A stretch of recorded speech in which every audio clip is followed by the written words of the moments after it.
She has about 25 years of experience in Wareham Public Schools, serving as a teacher, an assistant principal, and now a principal of the Wareham Middle School. We're talking about no other but Miss Tracie Cote. Welcome. Thank you.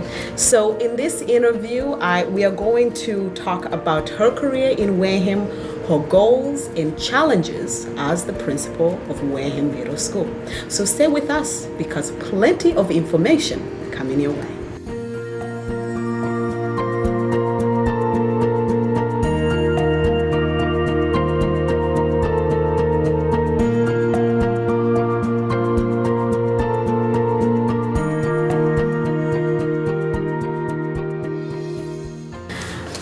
Welcome. Thank you for taking this time.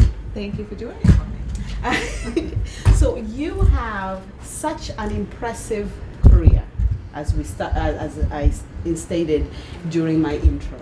You started as a teacher in middle school, right? Yes. Working as a special ed teacher. Yes, I worked 1 year before I came to Wareham, Okay. but I was a special education teacher in a separate classroom. Okay, fantastic. And then later on, you became vice principal of Minot and Deacon's. Mine in the middle school. So Okay. I've been a special ed teacher at the middle school. I was a regular ed teacher. I taught science for many years at the middle school. I've been a team chair for special education. And then I was what they called an instructional leader. So I worked on curriculum at the middle school. Last year I worked at Minot as an assistant principal and the middle school as an assistant principal. Fantastic. Yes. And then you got promoted to interim principal. Correct. Okay. Tell me about when that news arrived. Were you surprised? Well, the superintendent came to me and had a discussion with me. At first, I said, I don't really necessarily want to be a principal right now. I have 2 children of my own. I have a busy life. And I questioned her. I said, are you sure that I can make the difference that the middle school needs? She was very kind. She gave me a lot of kudos, and she said, I know you can do it. And really what swayed me was that I thought the middle school deserved someone who was going to really be all in. And I was going to be all in. So Dr. Stedman was great, but he was only here for 1.5 years when he told us he was leaving. And it's really, really hard to have new principals. Fantastic.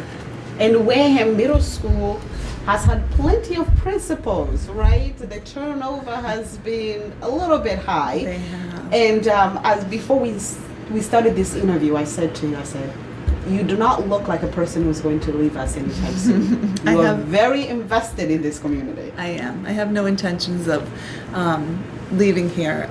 My parents moved to Wareham to retire. When I was in college, I chose to come to Wareham, and I raised a young family here. And I was here for many years as a resident. And this is my home. This is your home. This is and really my you're going home. to build it here. Yes. Fantastic. So then, apart from interim, then you became the principal. Recently, yes. Recently. So once again, how did you receive the news? Well, I applied. Okay. And the superintendent and I had an interview, and then she told me, you're my choice. So I was very excited. I had hoped I was doing a good job in her eyes, and Yes. I guess I was. So Great. So you are, okay, the office that you have inherited. yes. There have been a few challenges since you came in. When you're coming in as interim principal, Minot was shutting down, so you're going to host guests here, the Minot Forest Elementary in this building. And then the roof, just days before February vacation, seagulls destroyed your roof. You had to go on vacation early. Have you had a chance to calm down and feel like, okay, now I am starting? Not quite yet. Okay. It's been a busy, it's been busy. Minot coming here, we definitely had a ton of challenges. It was a really extremely busy summer. And we host CARE here, our summer school program. So we have hundreds of kids in the middle school for the summer. And then we had to really do the whole move with Minot. So we had to move 90% of the middle school staff and then move Minot in. So that was extremely busy. So, going into February vacation, I was like, great, I have a lot of stuff to do over February vacation. When no one's here, I'm going to do a lot of work. I did do a lot of work, but just not on paperwork. We had lots of construction people here, adjusters here, and so. Wow. I mean, this is like boot camp for you, but you're persevered. Yes. You're still here. Being a middle school teacher, you're used to changes, and you have to make decisions quickly and be confident about what you're doing. So we're used to a lot of chaos, I guess. Well, I believe that the Wareham Middle School family is very lucky to have you. Well, thank you. I think I'm lucky to have them, but yes, thank you. So when Minot moved in and grade, 7th grade, right, had to move, eighth grade had to move to high school. How did that change the dynamic of this? Well, for us, as a middle school family, you called us a family. We think we are a family. Yes. Staff, students, parents. We felt a tremendous loss at first. It was really different for us because we've been a building of 5 through 8 for a long time. Not only did we lose those students, but we lost those teachers that have been here for years. Now that Minot's here and we're a school of 3 through 7, I think it brings about a younger feel. More so of an elementary type feel for us. And I've always felt younger kids make our older students younger. So, and they also love to work with younger kids. So they feel as though, and they are, role models for these younger students in the halls. So I'll say to them at the beginning of the year, you are role models. You need to be role models for these little 3rd graders coming in.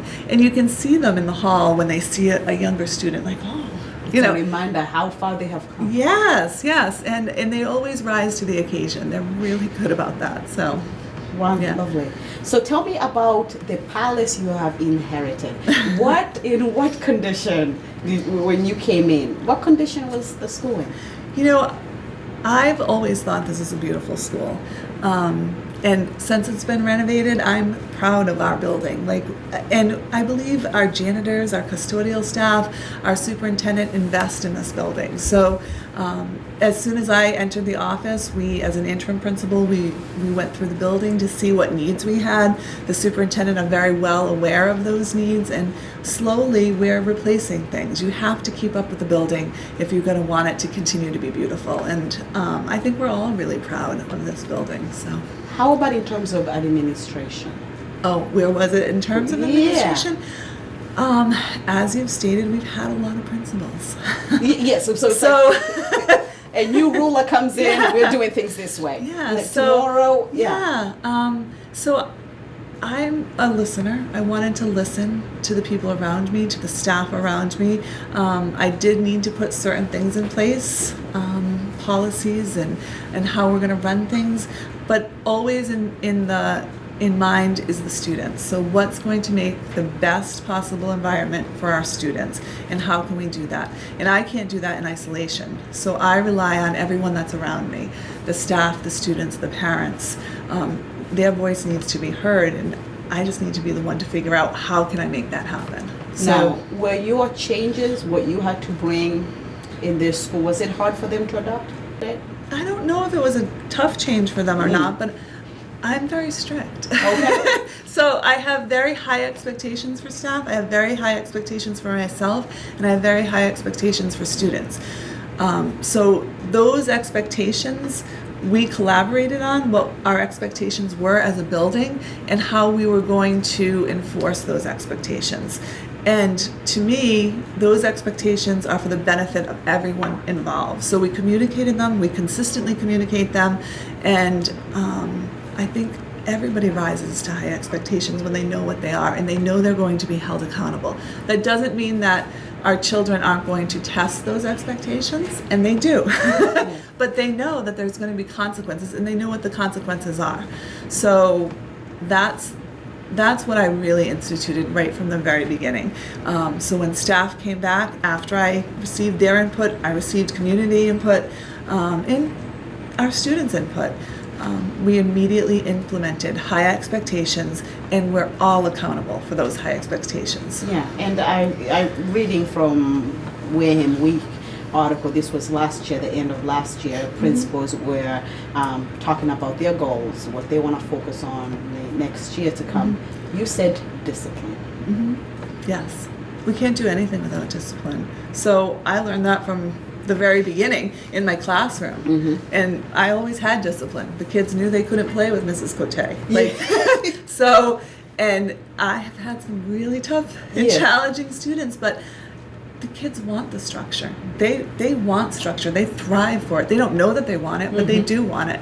And we had to have that in this building because nothing else can function unless we have the discipline. Wow. Yeah. I love this. Have you identified any changes or improvements to the facility that you will add as your career continues here in middle school? Everything's always changing in education. So, our main priority is our kids. We want them to be happy. We want them to be progressing. And when they're not, how are we going to solve that? So I've instituted a lot of communication between staff. If a child's not doing well, or if a program's not doing well, or if we need to change certain things, we're meeting. We're talking about it. We're collaborating about it. And I'll say to my department chairs, throw out an idea. What's your idea? And they'll be like, well, this sounds really crazy, but, and then it just starts us all thinking. So how we always need to do better. I'm never satisfied with what we have. So how can we do better for our kids? Every decision we make is for the kids. What do you see as the most important issues or opportunities that you want to make an impact on? So I think right now the most important issue for me, and maybe for all of us in this building, is to change the perception. What perception? The negative perception we have in the community.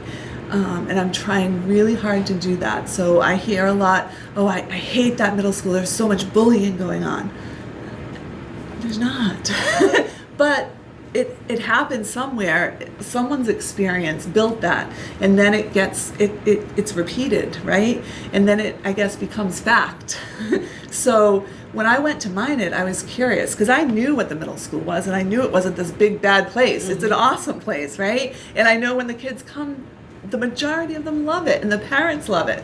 So when I went to Minot, I'm like, all right, let me go see what's going on there. And it's the same wonderful atmosphere. So why are we the big bad middle school? We're not. Come in, see us. We have awesome kids. We have awesome teachers.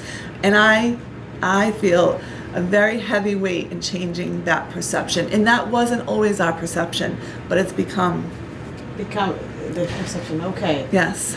And you're not alone on that. The high school is fighting to keep the students there.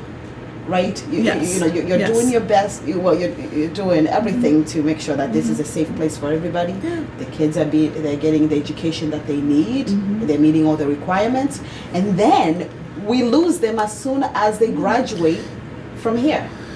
Yeah, we are losing some students. I'm not sure why, because we have such a wonderful place. There's so many opportunities, and we have a diverse culture. So if you don't want your kid in a diverse culture, then I guess this place isn't for you. But it's such a diverse culture that it builds such strong, resilient children. Wonderful children. My kids went through Wareham, and they have such a different outlook on society because of being in this community. Strong, resilient children, right? And the high school in and of itself has so many opportunities. You can be a dual enrollment student in middle school and high school, and then be a dual enrollment student in college while you're in high school and get graduate credits. Not a lot of high schools offer that. And many of our children that are graduating from Wareham High School are going to wonderful colleges. Brown. What community gets students into Brown? So we know we're great. We just need the naysayers. If you keep hearing the negativity, and we had to work on that with ourselves, with our staff. We had very open and honest communications that we have to promote ourselves. If you're angry, come see me. Let's talk about it. If you don't like something that we're doing, let's talk about it. Let's change it. Let's make it. I want you to come to work happy. And we talked about that as a staff. How can we make everyone here very excited to be here? But I also need the community support, and I want them to come in. I want them to see what we have. I can't always make everyone happy because some decisions that I make might not be exactly what they want. But I need to make sure it's a safe, productive, happy place for the majority of us. So you talked about all the accomplishments that come out of Wareham Public Schools. And this is despite the budget, the struggles with the school budget, that each year the school committee goes to town asking for more money, not to build a palace, not to renovate an office, but to mitigate the gap. Okay? And yet you can pour all this together. You're still functioning just as if you're functioning in 100% budget. I believe we're functioning better. You're functioning better? I think we're resilient. I think the staff's resilient. I think we make, what we have 1,000 times over. We take very little and we do a lot with it. We have teachers out there that are going after grants. I've had teachers, I have a STEM program. That was all grant-based because the teachers took the time, on their own time, to write grants. We got together after school on Saturdays to write those grants, to fulfill a dream. I don't think you have that in every school system. What's your plan to defend your school's budget? Kids. It's all about the kids. That's my plan. We're in this for the kids. Right? And the kids make our community, so we must invest. Invest, yes. So I need to bring this topic up. Yes.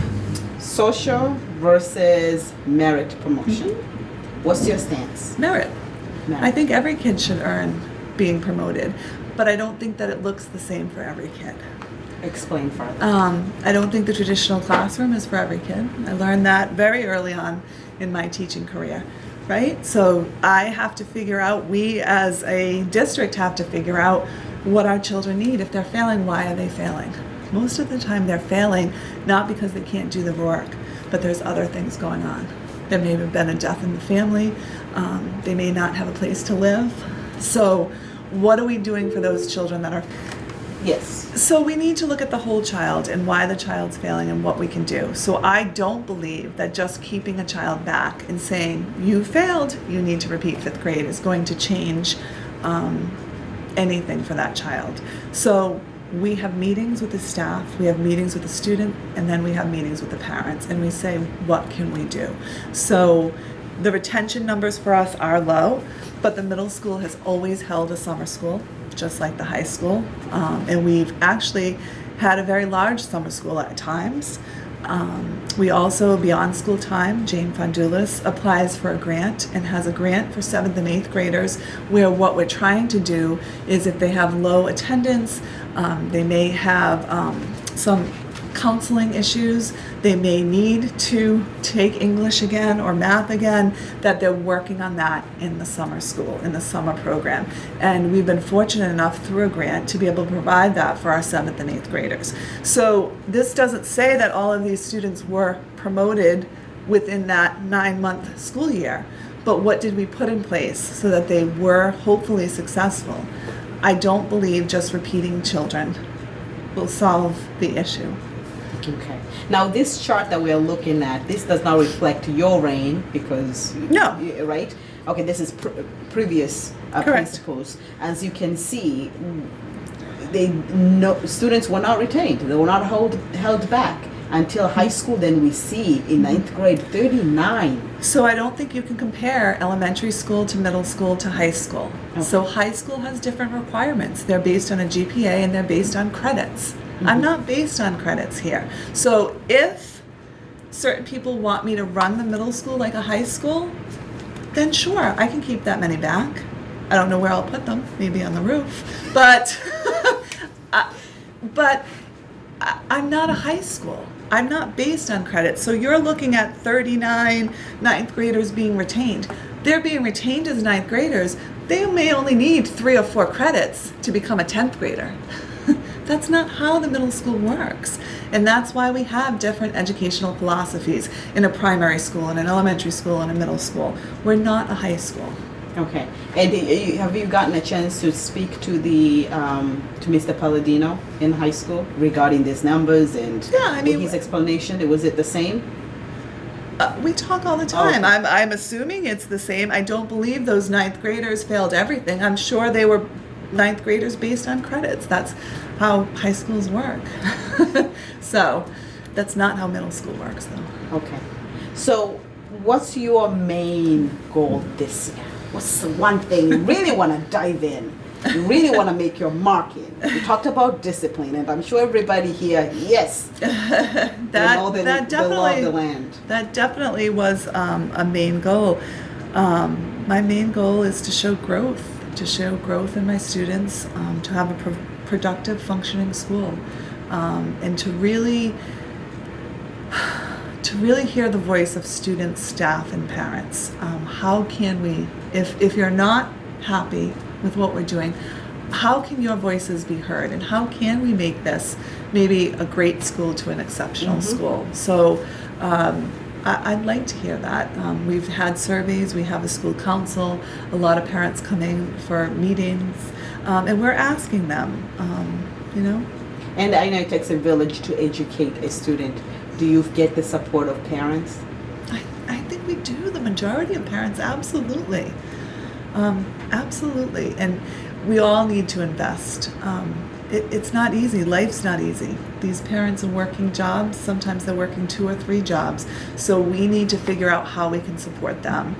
So I'm always, when I'm having conversations with parents, and I know it's not easy. It's not easy for me to be a parent. How can we support you in what you do, and how can you support us? How can we make this a relationship that we're collaborating and making this the best for your child? Well, thank you so much for taking this time. Is there anything you want to add that I haven't asked? I don't believe so. Okay. Thank you. That's it.